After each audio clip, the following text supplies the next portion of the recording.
Alright, so we're going to be doing the Lake Superior Coastal Trail in the next 5 days. And this is the food that we're going to be bringing on the trail. So it's 7 a.m. right now, and we're about to leave our house to go to Lake Superior right now. It's going to be a 8-hour trip.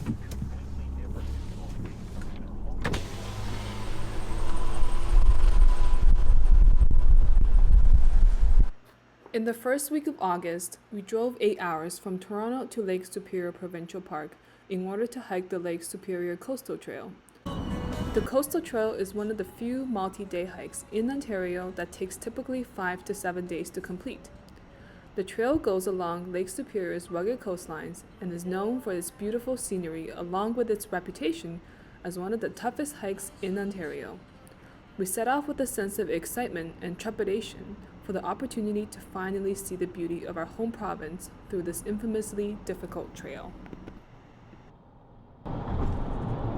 We just got off the taxi that dropped us off at Gargantua, and we're now trying to find a campsite, but we're told that they're all full.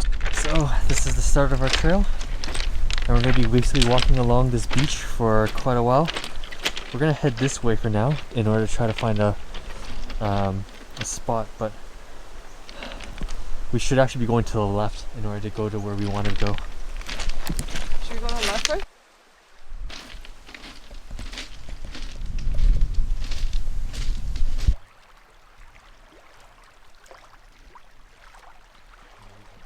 We're trying to find a campsite right now. Hopefully this is the lucky one. There's no one here. And it seems like there's no one here, so that's awesome. I believe it's right beside the lake, right next to the beach, so it's gonna be a great night. Woo! We actually found one. That's awesome. Yay! We don't have to go anywhere. Just a little bit. You'll be able to see the beach over here, where we're gonna be eating our food. Yeah, really nice camp spot so far. Lucky we found it.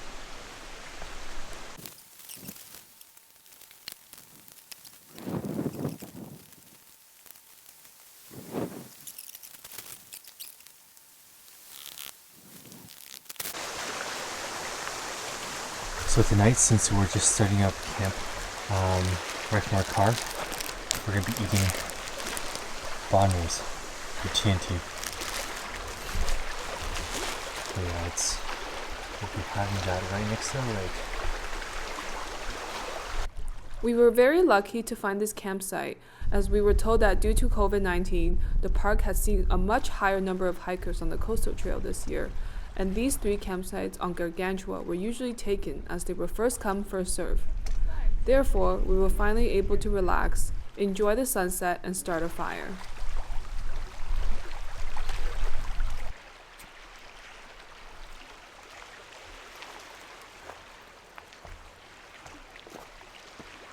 Just kind of put it on top a little bit, yeah. Don't smother it.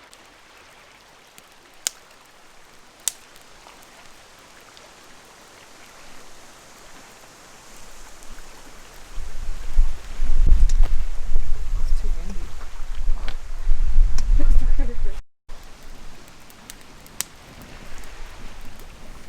It's like sizzling. Yeah, right?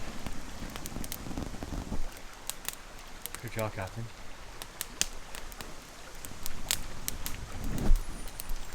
That fire starter though is so good. It's so useful, right? It's better than the baby blood. The baby blood doesn't. Maybe I just made a poor wick. No, you did a good job. Oh, damn, this is nice. As we tended to our fire at our beautiful coastline campsite, we witnessed one of the most beautiful sunsets we have ever seen. During the sunset, a sliver of sun rays shined through a small opening into our forested campsite, which made for the perfect lighting and was the epitome of what we call the golden hour.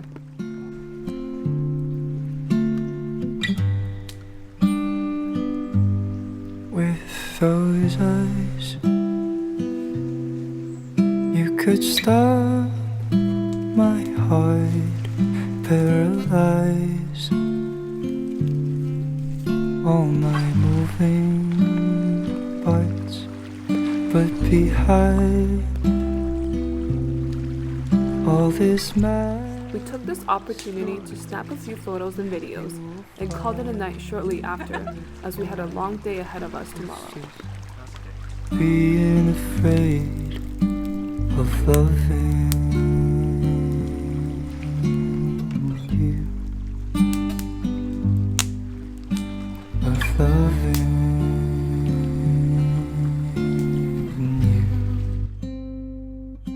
So we're saying goodbye to our first campsite, and we're gonna start heading off on our first day. It was actually this way.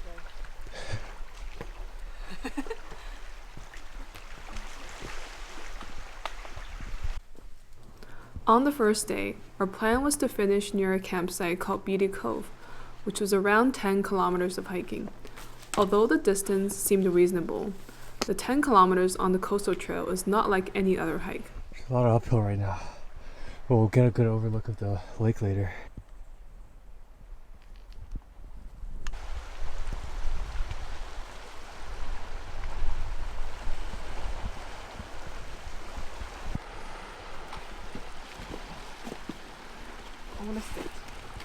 The route was slippery, rugged, and steep, and the terrain was foreign to us and different from what we were used to.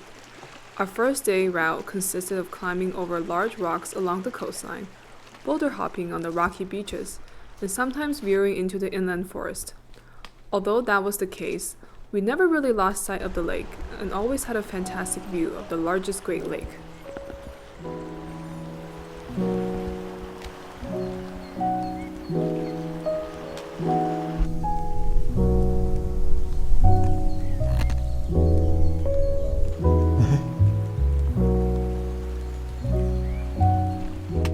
As we neared a section of the trail called Rhyolite Cove, we saw a stunning transformation of the landscape go from large rugged boulders along the coastline to beautiful red rock formations, which is where Rhyolite Cove derived its name from. We stopped at a nice flat area for lunch and enjoyed the beautiful scenery surrounding us. We're at Rhyolite Cove right now, and Catherine is preparing our cold soaked meals.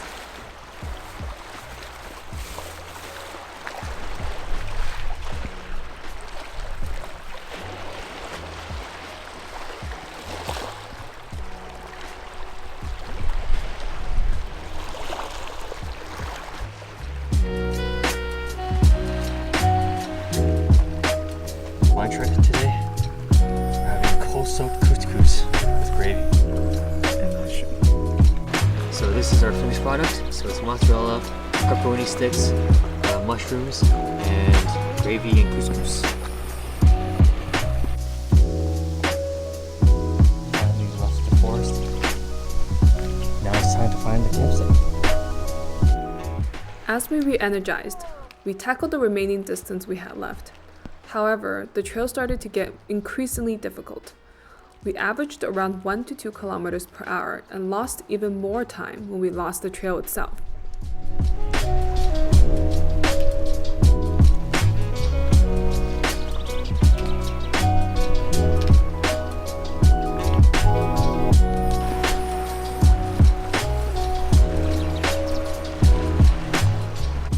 The terrain was particularly hard to deal with.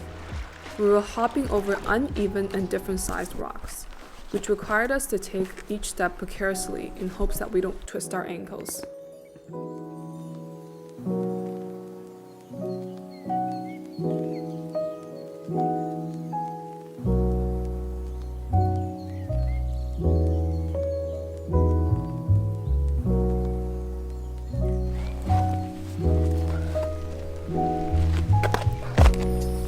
How'd you get up this?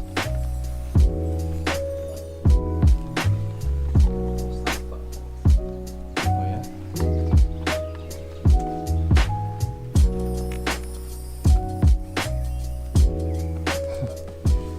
It's this blueberry-like item.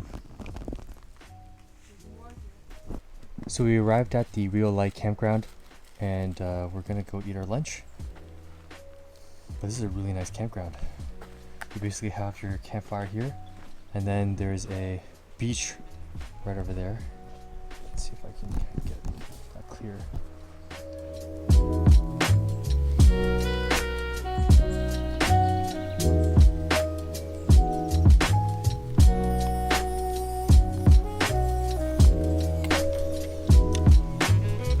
Knee salt in order to sweat. You know that?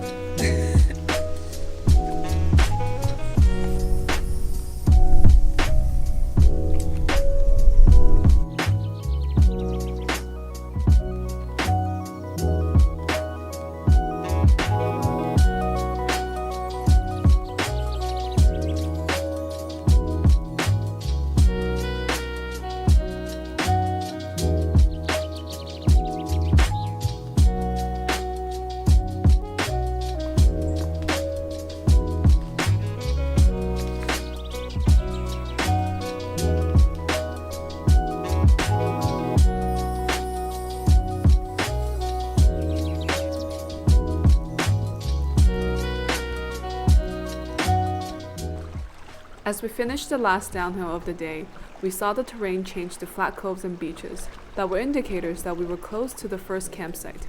We took the first campsite that we saw as we were completely exhausted and couldn't wait to take our backpacks off. Luckily, it was a secluded campsite and had its own private beach right next to it. Alright, so it's still day one. We just got to our campsite, and today was probably the hardest day. This trail definitely lives up to its reputation. It's just been climbing over rocks, scrambling, going uphill, going downhill, all which are really steep. So we're totally done right now. So we just want to relax, get some food. It's around 4:15 right now, so I think we're in good shape.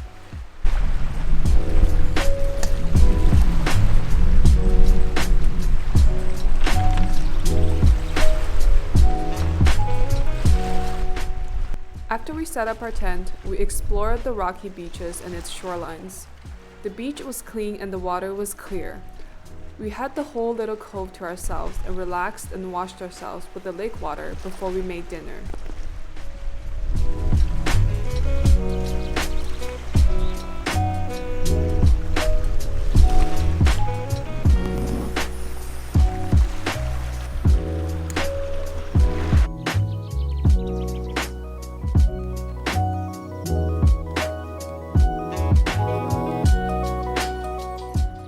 For dinner on the first night, we had minute rice mixed with dehydrated kimchi and vegetables such as broccoli and carrots. For the sauce, we mixed in Korean hot pepper paste and sesame oil. We both thought it was delicious since we were starving from a whole day of walking.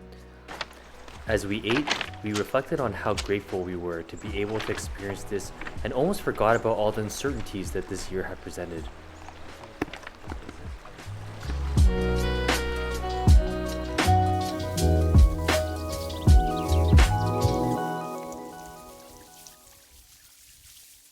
It's good? I almost dropped it.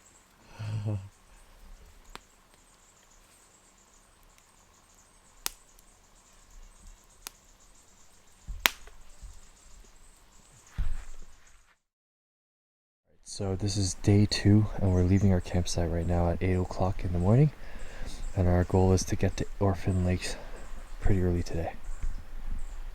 Goodbye campsite. So now right below us right now, that was our campsite for the second day. You just go into the woods to the right, that would be our campground.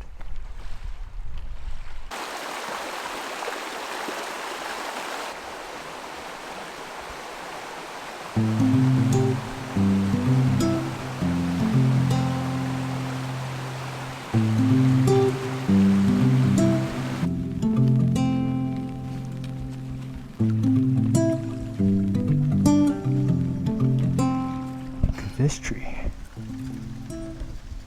branches out into 4 different sections.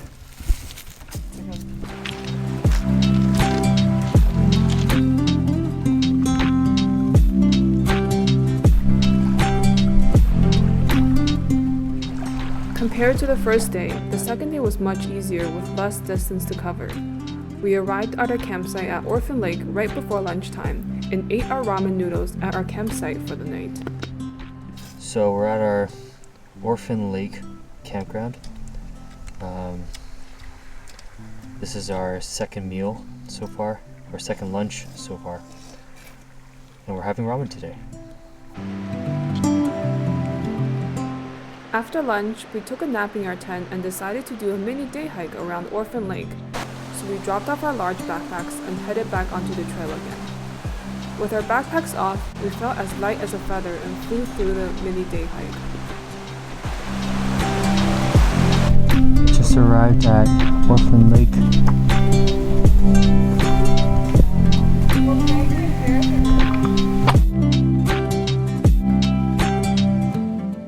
So this is today's second day's dinner. It's Japanese curry with carrots and peas. It's already done. I haven't even started yet. I'm starving.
The next morning, we left our campsite early as we had a lot of distance to cover that day. That morning, it rained a little bit and made the rocks extremely slippery, so we took each step on the rocks very, very carefully. We could tell that if it rained anymore, this trail would be impossible to hike.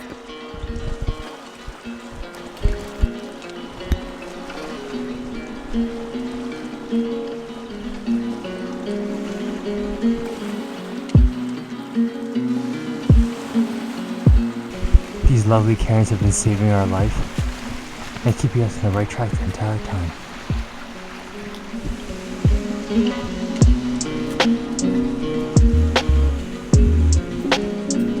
Just been going through all this brush. Okay, got it.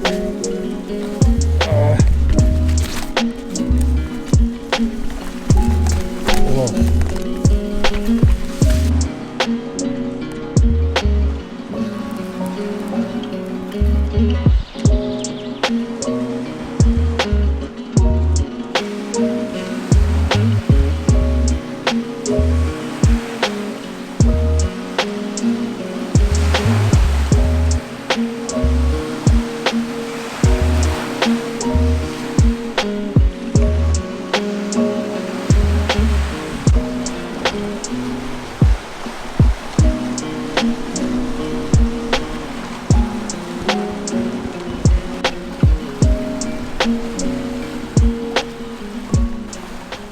As we walked, Lake Superior was as magnificent as ever. Its clear and turquoise water was vast. It made me think that it was more like an ocean than it was a lake.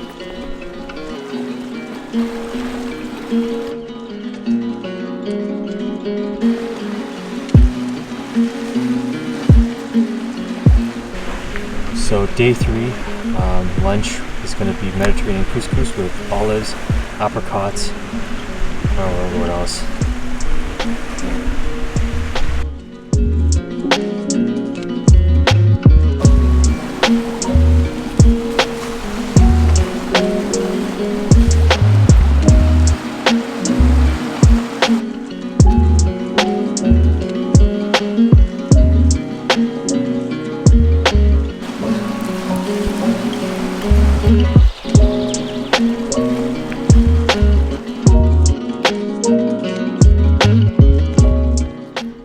first 2 days of the hike, the trail was very remote and we barely saw any other people other than backpackers like ourselves. However, as we neared Lake Superior's visitor center, which is also our endpoint, we got closer to civilization through many different accounts, such as crossing the river through the highway bridge and passing by popular day visitor spots such as Catherine's Cove. We also saw that the landscape gradually changed as well. What used to be large boulders and rocks turned into sandy beaches. And we're getting to Catherine's Cove finally. This is the Cove of Catherine. We still have a long way left to go to get to our campsite, but it's good to be at Catherine's Cove.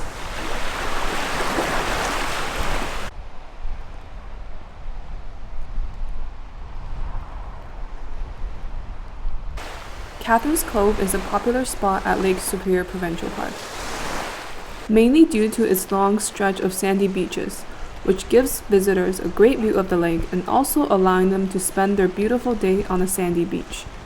Unfortunately for us, we couldn't spend too much time here as we had a long way left to A lot go. of people. Since the sand dune is a protected area, no camping was allowed in this area, which meant we had to walk further in order to reach the next campsite.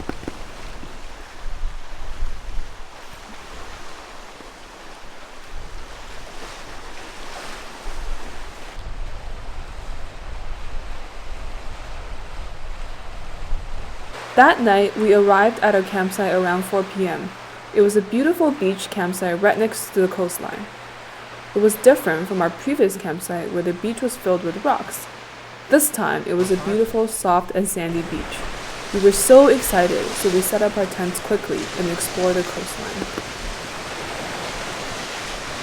Yeah, we're just gonna take a dip now, wash ourselves down, because today was a really long day. We walked from 7:45 all the way to around 4:30, so we are dead tired right now.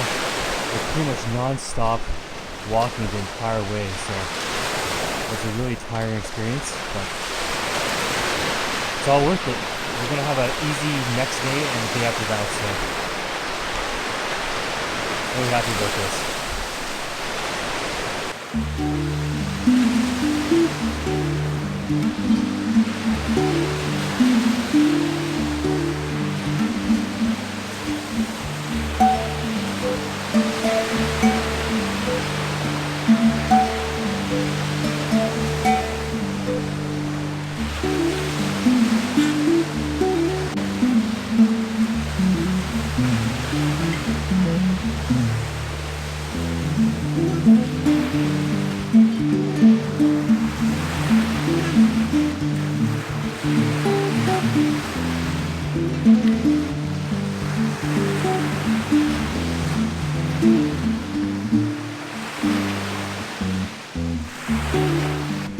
Each night, we had to do a bear hang in order to safely store away our food.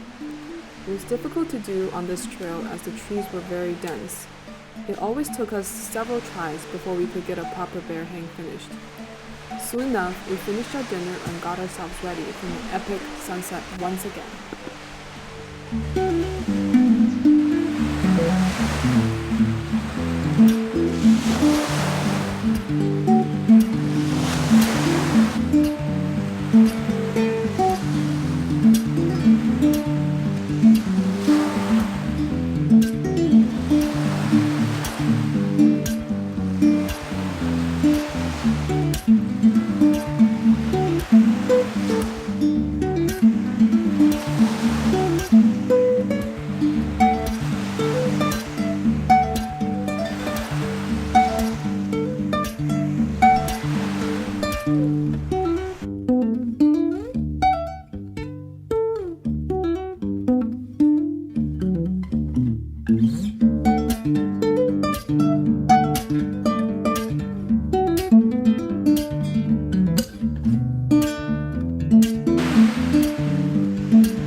You probably should just walk through because of your boots.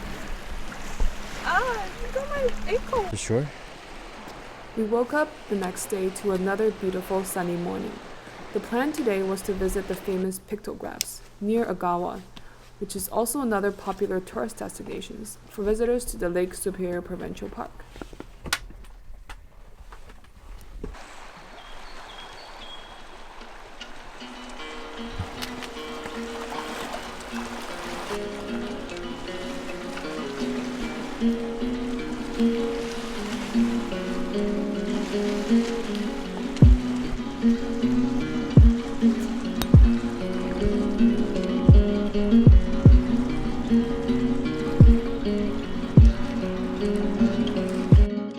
As we got near the pictographs, we saw more and more people. We also saw a lot of warning signs about the dangers of going to view the pictographs. These pictographs are located on walls near the edge of the lake where the rocks are extremely slippery.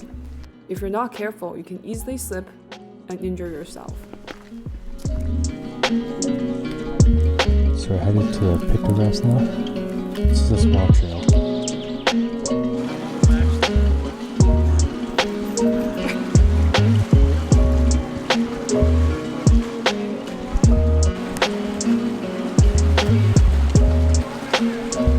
Oh yeah? That's really cool. And there's some here. Oh yeah?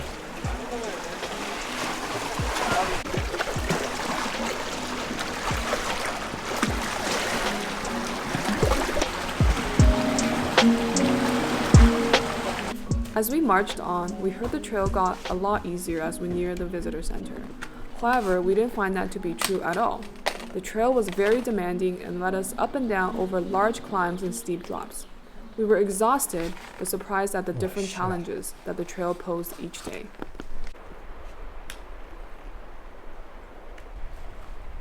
Our plan that day was to camp near Agawa, but as we saw the conditions of the campsites compared to previous nights, we decided to finish the trail that day and head to Sault Ste. Marie for the night. So we went to the campsites that we wanted to. We passed by 6. 3 of them we didn't really like, and then 4 of them were all taken. And so we're only 1 hour away from the visitor center, and it's all flat ground. So we decided we'd just book it to the visitor center and then call it a day. But we're basically just. Oh, is this a campsite? Huh? It was a campsite, but we didn't take it as the thought of pizza and burgers motivated us to keep So going. across this bridge and then go back down again.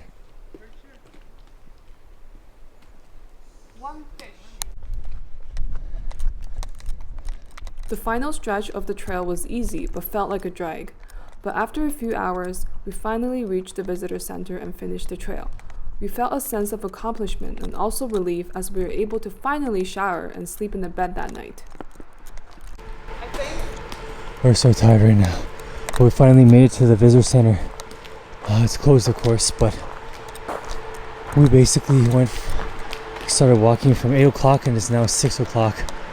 So basically walked 10 hours and we are tired.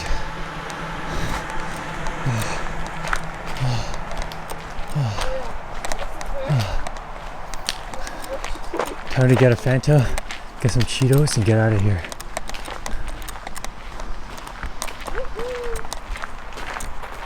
Oh man, what a day. We're gonna finish it 1 day earlier. Get to our car.